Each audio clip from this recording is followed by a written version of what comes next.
ಬಂಧುಗಳೇ, ಇವತ್ತು ನಮ್ಮ ದೇಶದ ನೆಚ್ಚಿನ ಪ್ರಧಾನಮಂತ್ರಿಗಳು ಆದಂಥ ಶ್ರೀ ನರೇಂದ್ರ ಮೋದಿಯವರು ಸತತವಾಗಿ ಅತಿ ದೀರ್ಘವಾಗಿ 12 ವರ್ಷ ಪ್ರಧಾನಮಂತ್ರಿಯಾಗಿ ಪೂರೈಸಿದ ಹಿನ್ನೆಲೆಯಲ್ಲಿ ಈ ಒಂದು ಶ್ರೀ ಕೋದಂಡರಾಮ ಸ್ವಾಮಿ ದೇವಸ್ಥಾನದಲ್ಲಿ ನಾವು ಈ ಪೂಜಾ ಕಾರ್ಯಕ್ರಮವನ್ನು ಹಮ್ಮಿಕೊಂಡಿದ್ದೀವಿ. ಈ ಒಂದು ಕಾರ್ಯಕ್ರಮದಲ್ಲಿ ನಮ್ಮೊಂದಿಗೆ ಭಾಗವಹಿಸಿರುವ ಮಾಜಿ ಶಾಸಕರು ಆದಂಥ BP ವೆಂಕಟಮಣಿಯಪ್ಪನವರೇ, ಈ ಮಂಡಲದ ಅಧ್ಯಕ್ಷರು ಆದಂಥ ಸಂಪಂಗ್ ರೆಡ್ಡಿ ಅವರೇ, ಮಾಜಿ ಅಧ್ಯಕ್ಷರು ಆದಂಥ ಮಾರ್ಕಂಡೇಗೌಡರೇ, ಇನ್ನೊಬ್ಬ ಮಾಜಿ ಅಧ್ಯಕ್ಷರಾದಂಥ ಹನುಮಪ್ಪನವರೇ, ನಗರದ ಅಧ್ಯಕ್ಷರು ಆದಂಥ ಮಹೇಶ್ ಅವರೇ, ಪುರಸಭೆಯ ಮಾಜಿ ಸದಸ್ಯರು ಆದಂಥ BC ಮೂರ್ತಣ್ಣವರೇ, ನಗರದ ಮಾಜಿ ಅಧ್ಯಕ್ಷರು ಆದಂಥ ಶಶಿಕುಮಾರ್ ಅವರೇ, ಬೂದಿಕೋಟೆ VSSನ ಅಧ್ಯಕ್ಷರು ಆದಂಥ ಸೀತಾರಾಮಣ್ಣವರೇ, ನಮ್ಮ ಮುಖಂಡರಾದಂಥ ಚೌಡಪ್ಪನವರೇ, ಶಿವಕುಮಾರ್ ಅವರೇ, ಈಶ್ವರಣ್ಣವರೇ, ನಮ್ಮ ಬೈತಪ್ಪನವರೇ, ಮನೋಜ್ ಅವರೇ, ಗೌತಮ್ ಅವರೇ, ಅಭಿಲಾಷ್ ಅವರೇ, ರಾಮಣ್ಣವರೇ, ಸೀತಾರಾಮಣ್ಣ, ನರಸಿಂಹಣ್ಣವರೇ, ಚಂದ್ರ ಅವರೇ, ಮುತ್ತುಕುಮಾರ್ ಅವರೇ, ಜಗದೀಶ್ ಅವರೇ, ಗೌತಮ್ ಅವರೇ, ಶಿವಕುಮಾರ್ ಅವರೇ, ಮಣಿ ಅವರೇ, ಚಂದ್ರಶೇಖರ್ ಅವರೇ, ನವನೀತ್ ಅವರೇ, ವೆಂಕಟೇಶ್ವರ, ಚಂದ್ರಶೇಖರ್ ಅವರೇ, ಎಲ್ಲ ನಮ್ಮ ದೇಶದ ಪ್ರಧಾನಮಂತ್ರಿಗಳಾದಂಥ ಶ್ರೀ ನರೇಂದ್ರ ಮೋದಿ ಅವರು 2014ರಲ್ಲಿ ಮೊದಲನೇ ಬಾರಿಗೆ ನಮ್ಮ ದೇಶದ ಪ್ರಧಾನಮಂತ್ರಿಯಾಗಿ ಚುನಾಯಿತರಾಗಿ ಆಯ್ಕೆಯಾಗಿರ್ತಾರೆ. ತಮಗೆಲ್ಲ ಗೊತ್ತೇ ಇದೆ, ಸತತವಾಗಿ ಅತಿ ದೀರ್ಘವಾಗಿ ಇವತ್ತು ಪ್ರಧಾನಮಂತ್ರಿ ಯಾರಪ್ಪ ಅಂದರೆ ಅದು ನರೇಂದ್ರ ಮೋದಿ ಅವರು.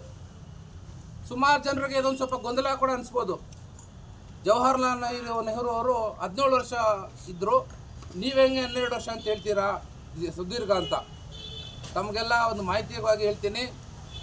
ಜವಾಹರ್ಲಾಲ್ ನೆಹರು ಅವರು ನಾಮಿನೇಟೆಡ್ ಪ್ರೈಮ್ ಮಿನಿಸ್ಟರ್ ಮೊದಲನೇ ಬಾರಿಗೆ ಅವ್ರು ಪ್ರೈಮ್ ಮಿನಿಸ್ಟರ್ ಆದಾಗ ನಾಮಿನೇಷನ್ನಾಗ 5 ವರ್ಷ ಅವರು ಪೂರೈಸ್ತಾರೆ. ನಂತರದ 52ರಲ್ಲಿ ನಡೆಯುವಂಥ ಚುನಾವಣೆಯಲ್ಲಿ ಅವರು ಚುನಾಯಿತ ಪ್ರಧಾನಿಯಾಗಿರ್ತಾರೆ. ಹಾಗಾಗಿ ನರೇಂದ್ರ ಮೋದಿ ಅವರು ಇವತ್ತು ದೇಶದ ಸತತವಾಗಿ ಸುದೀರ್ಘವಾಗಿ ಪ್ರಧಾನಮಂತ್ರಿ ಸ್ಥಾನವನ್ನು ಅಲಂಕರಿಸುತ್ತಾರೆ. ಈ ಒಂದು ಸಮಯದಲ್ಲಿ ಆ ದೇವರಲ್ಲಿ ನಾವು ಬೇಡೋದಿಷ್ಟೇ, ದೇವರು ಅವ್ರಿಗೆ ಐಶ್ವರ್ಯ ಕೊಡಲಿ, ಆರೋಗ್ಯ ಕೊಡಲಿ, ಇನ್ನೂ 20-25 ವರ್ಷ ನಮ್ಮ ಭಾರತದ ಪ್ರಧಾನಮಂತ್ರಿಯಾಗಿ ಅವರೇ ಮುಂದುವರಿಲಿ ಅಂತ ನಾವು ದೇವರಲ್ಲಿ ಪ್ರಾರ್ಥನೆ ಮಾಡೋಕ್ಕೆ ಇಲ್ಲಿ ಬಂದಿದ್ದೀವಿ. ಆತ್ಮೀಯ ಬಂಧುಗಳೇ, ನರೇಂದ್ರ ಮೋದಿಯವರು ದೀನದಲಿತರ ಪರವಾಗಿ ಮಹಿಳಾ ಸಬಲೀಕರಣ ಮತ್ತು ದೇಶದ ಪ್ರಗತಿಗಾಗಿ ಹಗಲಿರುಳು ಶ್ರಮಿಸ್ತಾ ಇದ್ದಾರೆ. ನಮ್ಮ ದೇಶವನ್ನು ಒಂದು ಸ್ವಾವಲಂಬಿ ದೇಶವನ್ನಾಗಿ ಮಾಡಬೇಕು. ಯಾವುದೇ ಒಂದು ಉತ್ಪನ್ನಗಳಾಗಿರಲಿ ಸ್ವದೇಶಿಯಾಗಿರಬೇಕು. ಆದಷ್ಟು ಬೇರೆ ದೇಶದಿಂದ ಉತ್ಪನ್ನ ಮಾಡೋದು ನಿಲ್ಲಿಸಬೇಕು ಅಂತ ಮೇಕ್ ಇನ್ ಇಂಡಿಯಾ ಅಂತ ಒಂದು ಕಾನ್ಸೆಪ್ಟಲ್ಲಿ ಏನು ಶುರುವಾಯಿತು, ಇವತ್ತು ಸುಮಾರಷ್ಟು ಕಂಪನಿಗಳು ನಮ್ಮ ದೇಶದಲ್ಲೇ ಉತ್ಪತ್ತಿಯಾಗಿದೆ. ಸಾವಿರಾರು ಲಕ್ಷಾಂತರ ಯುವಕರಿಗೆ ಇಲ್ಲಿ ಕೆಲಸ ಕೊಡುವಂಥ ಕೆಲಸ ಆಗಿದೆ ನರೇಂದ್ರ ಮೋದಿಯವರು. ಇವತ್ತು ನರೇಂದ್ರ ಮೋದಿಯವರು ಅಂತಂದರೆ ಕೇವಲ ಒಂದು ಭಾರತಕ್ಕೆ ಸೀಮಿತವಲ್ಲ, ಒಂದು ವಿಶ್ವ ಮಾನವ, ಒಂದು ವಿಶ್ವ ನಾಯಕ ಅಂತಂದ್ರೆ ತಪ್ಪಾಗಲಾರ್ದು.